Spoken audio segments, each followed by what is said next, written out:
nje anatoka. Hiyo gari yake ndio gari sana amekuwa ndani. Na black ni kama. Welcome, ladies and gentlemen. Thank you so much for your great support always. I'm so grateful for your continued support to this channel. Thank you so much, ladies and gentlemen. Nakwambia pressure iko juu. And the demand yenye iko sahi ni kwamba the Deputy Inspector General Police, Mr. Eliud Langat, to resign. Today, kuanzia hapo saa 1 kuenda saa 2, pale Police Headquarters, DIG, Mr.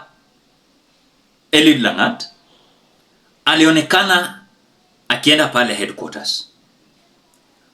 Wakenya walibebana na kuenda kujaza pale mbele ya Police Headquarters hapo. The demand, they wanted to know the truth about the DIG Langat, why he ordered the arrest of the Albert Omondi Ojwang until the moment we heard that Albert was killed. Ile pressure yenye iko, hata tukiongea na wewe sahi, kulikuwa na tufununu William Ruto kuwa na press briefing kwamba people like Langat was stepped down na kuondolewa.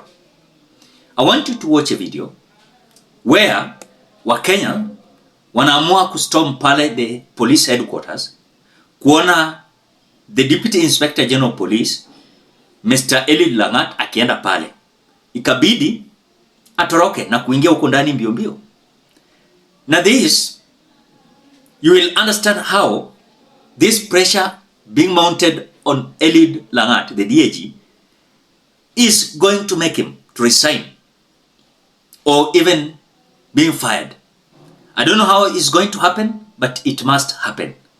I want you to watch. Before we watch, ensure you like the video. When you like the video, you support the work that I'm doing in this channel, because sometimes you watch and you forget liking the video. So this is just a reminder. As you watch, please consider liking the video. Thank you so much for that like.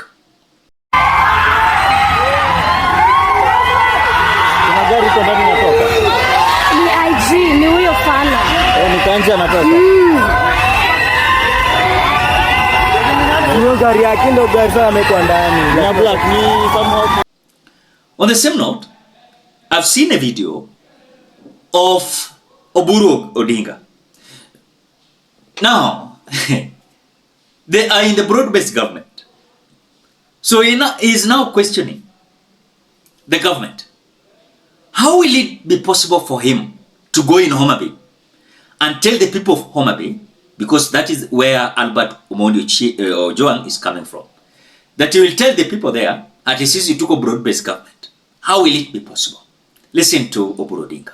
The people of Homa Bay, when I go there, that we are in broad-based government, and I don't explain to them how their son was picked and then put in some police cell, where there are many police cells, Mr. Speaker, on the way. Mr. Speaker, this is a sad day for us in the Senate.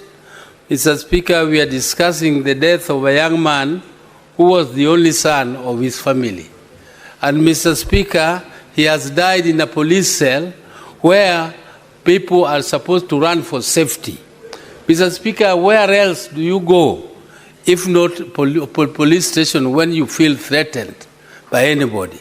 But Mr. Speaker, when you go to a police station and you are killed, Mr. Speaker, this is a very, very serious situation. Mr. Speaker, there's one time in this country where we used to have people who speak their minds. They are picked and you never see them. Sometimes, Mr. Speaker, they are picked and you see them in courts pleading guilty after being tortured in cells. Mr. Speaker, we have been struggling so that these things become thing of the past. And it is very sad, Mr. Speaker, when we see any injustice rearing its head again. Mr. Speaker, it is not the small boys. It must be the big boys who organized this kind of a thing. Me, I've never heard, Mr. Speaker, I've never heard that somebody can be charged for making somebody infamous. I don't know what a senior police officer, what type of fame a senior police officer wants to be. Where is he going with that fame? And Mr. Speaker, fame is something you can take to a civil court. Somebody does not have to be arrested and put in cell because he has made somebody infamous. Mr. Speaker, I have even seen in this country pictures where people are putting the president in the cells. And they are never arrested, Mr. Speaker. Is this police officer even bigger than the president? Why can he not be arrested and interrogated, Mr. Speaker, if we don't tackle this particular case up to the end, Mr. Speaker? Kenyans will not believe us. Kenyans will not believe that even as leaders we are serious. Because I come from that region. What am I going to tell the people of Homa Bay when I go there? That we are in broad-based government. And I don't explain to them how their son was picked and then put in some police cell, where there are many police cells, Mr. Speaker, on the way from Oyugis. From Oyugis, there is a police cell there in Oyugis, there's a police cell in Homa Bay, there's a police cell in Kisii, there's a police cell in Kisumu. There are so many police cells around there, Mr. Speaker. Why? On the same note, people like Senator Onyonka, they were so angered with that kind of act. And that is why he even requested that them as members of parliament, they must act serious, or else they are going to be part of the problem, accelerating these rogue police officers being part of police. This is what Onyonka said. The police officers are a consequence of our failure. That is the reality. We have refused to accept that we can fix this country, that we can work together, that we don't have to be tribal, that we can actually act as adults. Mr. Speaker, I, with a lot of humility, accept the possibility that you have allowed me to vent on this matter. And I want my colleagues in this House to listen to me carefully. I have frequently been on public saying that we need to stop killing our children, that we must accept that we are the ones as adults in the House who've been messing up in this republic. Mr. Speaker, I have listened to all of us discuss in this House, and I hear everybody saying, no, let us make sure that this guy is arrested and all. What was Ojwang discussing that made this man kill him? It's corruption. The reason this young man was killed, he said the police service receives close to 56 billion shillings every year. This is the story. This is the big thing in this House. But we are talking about, Ojwang is killed, we need to arrest. This country of ours has to be fixed. And you are the people to fix it. And you are refusing to fix it. Because we are part and parcel of the mess of our country. And when we are discussing this thing, you politicize them. You say, oh, it's broad-based. Oh, it is all about those people are the ones who are on the other side. When this thing collapses, all of you will be in the same boat, I tell you. You will hang separately. Because you are the people betraying this republic. The police officers are a consequence of our failure. That is the reality. We have refused to accept that we can fix this country, that we can work together, that we don't have to be tribal, that we can actually act as adults. But we behave like children when everybody outside is crying, saying, where are the adults in the House? I beg you people, let us sit and fix our country. What you see happening to Ojwang is a consequence of a failed...